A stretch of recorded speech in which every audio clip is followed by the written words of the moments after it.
everyone. Welcome to the high school planning meeting entitled Finishing Well.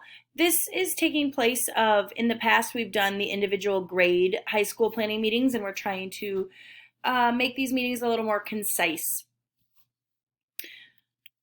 I'm going to start off by talking a little bit about, this is geared towards our 11th graders, but I'll also touch a little bit on our 10th graders, just some things if you're part of our MPHSAP diploma program to be aware of this year. We're already halfway through our 11th grade year, so it's a good time to reevaluate that 4-year plan with your supervising teacher, update your transcript, and make sure that you are on track. So students need 28 credits to graduate with our MPHSAP diploma, and 34 if you're graduating with honors and academics.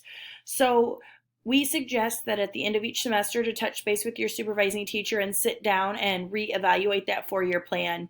Also update your transcript and make sure that you're on track, just so you're not surprised that you don't have enough credits if you're wanting to get our MPHSAP diploma.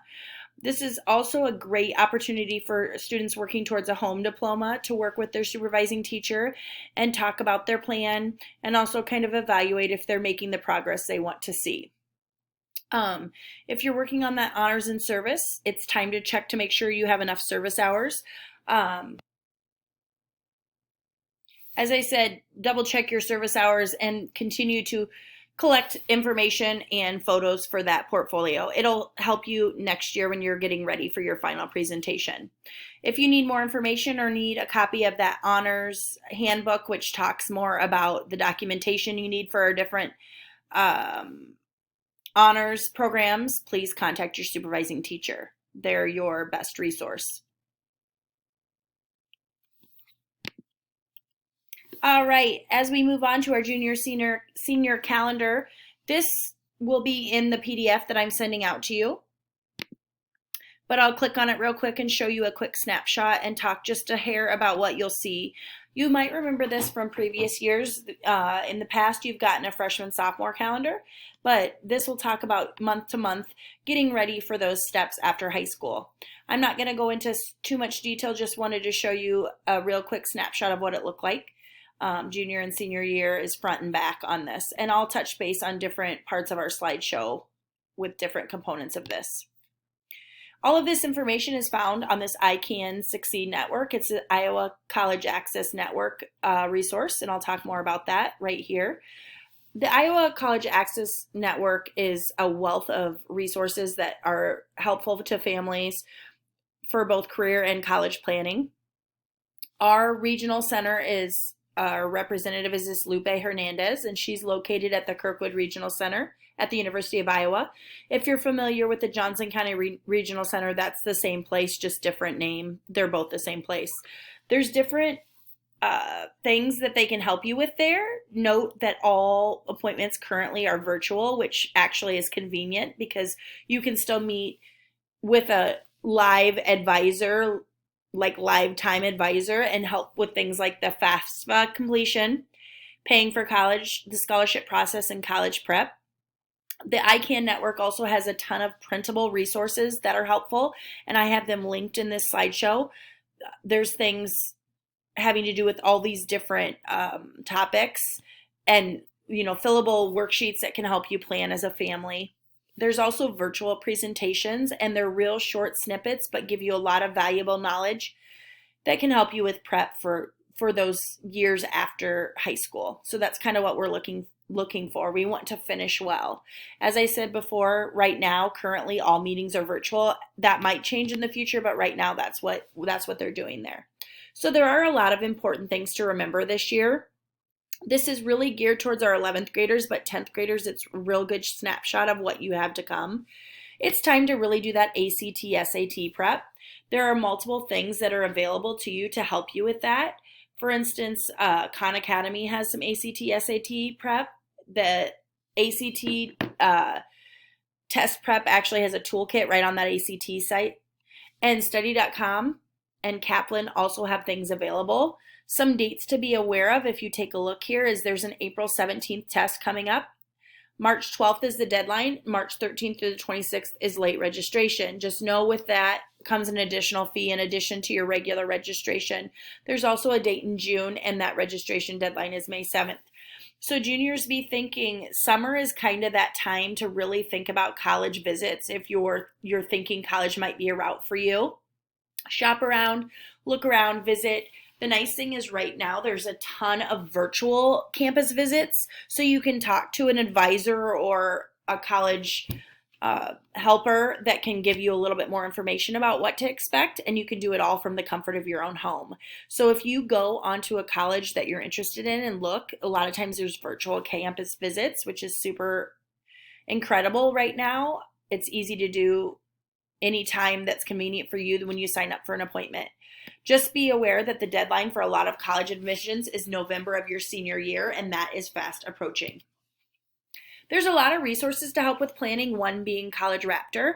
If you click on this link here, it will take you to the College Raptor website, and there's a lot of valuable information there, including a college match tool and a student loan finder.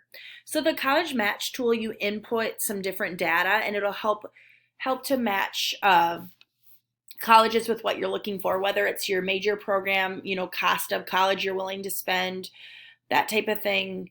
It will help you to try to find colleges that kind of fit the bill that you need, things that you're wanting out of a college, programs that you're wanting to enter, that type of thing.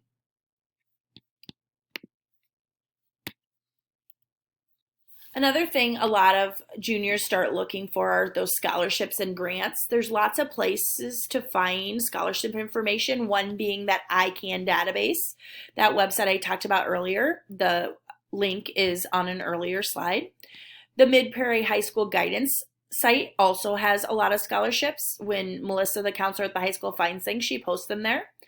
FAFSA, the College Board, and Iowa College Aid are also other resources to look. And all you have to do is Google those and you'll find information on scholarships and grants there. Another fun and awesome opportunity we have for our juniors and seniors is this college credit in high school. There's some different options to do this. One is the CLEP exam. CLEP basically means that you test out of a certain class in college. Something to be aware of is that this is not always accepted. So if you're planning to be college bound and you want to do this, make sure you check first. Another option is this advanced placement credit, which would be you'd take an AP course and take the test at the end, and that would be worth college credit. There's different ways to go about that, and that would be something you could contact us to learn more about if you're interested. I'm going to get a little into detail on this Senior Year Plus. There's two things that fall under that law, and this gives you the opportunity to take college courses in high school with the school district paying for it. So I'll talk just a hair about this for a couple minutes, and then if you have any questions, I would ask that you contact me after the presentation. As I stated before, there are two kinds of Senior Year Plus credit. PSEO, I am not going to dive super deep into, but just to know, it is courses that are taken at a institution other than Kirkwood, and it has to be classes that are not offered at the high school. I'm going to dive a little deeper into these on-site concurrent, alternative concurrent, and Kirkwood academies. So on-site concurrent classes are Kirkwood classes taught on-site at Mid-Prairie High School for both high school and college credit. Alternative concurrent classes are individual classes taken either online or at one of the Kirkwood Community College Centers. This includes adult learners as well, which adult learners are anybody that are not high school students. So it might just be a 19-year-old, but just to be aware that there are older learners in the class. And then Kirkwood Academies are classes that are made up of high school students only. It is typically, or it actually always is, a year-long commitment. There's typically 2 classes in the fall and 2 classes in the spring. And there are a couple different kinds of academies. There are arts and sciences, which is more of like a liberal arts approach, and then career academies that will help get students ready to go straight into a trade, like with the CNA certification or welding. They run Monday through Friday and are either AM or PM. So something to think about. This is just ways to think of this. So if you're interested at all in getting college credit in high school, there are a couple different paths you can take. Say you just want to get your feet wet. and take 1 or 2 classes. Alternative concurrent enrollment might be right for you. So that's the single classes, either at the Iowa City Center, Cedar Rapids location, or online. You will contact me. Or if you're ready to commit to a full year at Kirkwood and want to look into those career academies or liberal arts academies, an academy might be right for you. You're also going to contact me. So here is a real quick college and high school simplified. So PSEO, as I'm going to review these 4 different types of credit, are classes offered at a college other than Kirkwood that is not offered at Mid-Prairie High School. So you must fill out a request form and have it approved by the high school. You also have to meet with an advisor if you want to take courses, for instance, at the University of Iowa. You would have to meet an advisor and apply there as well. A lot of the legwork for PSEO is actually done by the family, just so that you're aware. The on-site concurrence are those classes offered through the high school or at the high school. That's for Kirkwood credit. Alternative concurrent are those single classes offered online or at one of Kirkwood's locations. And then academy courses are the more package deals that you're committing to a full year.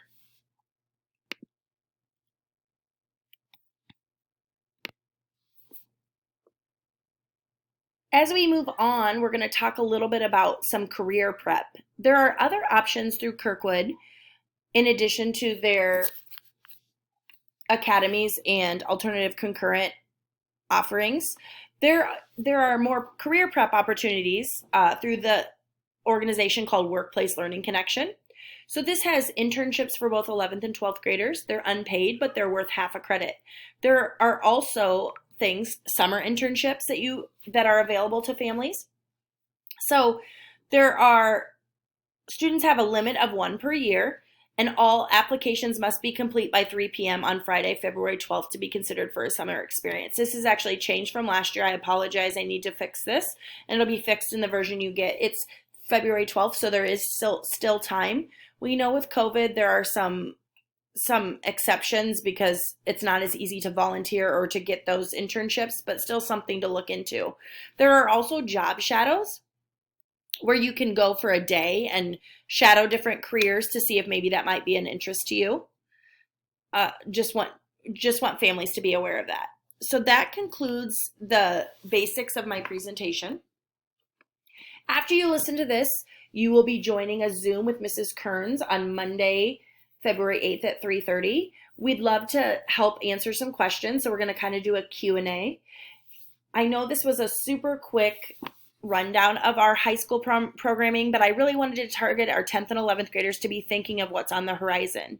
So to be thinking about, is college right for me, or am I ready to enter the career workforce? There are definitely resources to help in both areas, and we're here to help. So your main source of communication is your supervising teacher, but I'm happy to help with any of this as well. So contact your supervising teacher if you have any questions. As you read through my email, you'll notice if you need a high school binder. If you don't have a high school planning binder, we have those available as well. As I said, your supervising teacher is your main resource, and we look forward to helping you through your next couple years. Great day. Bye.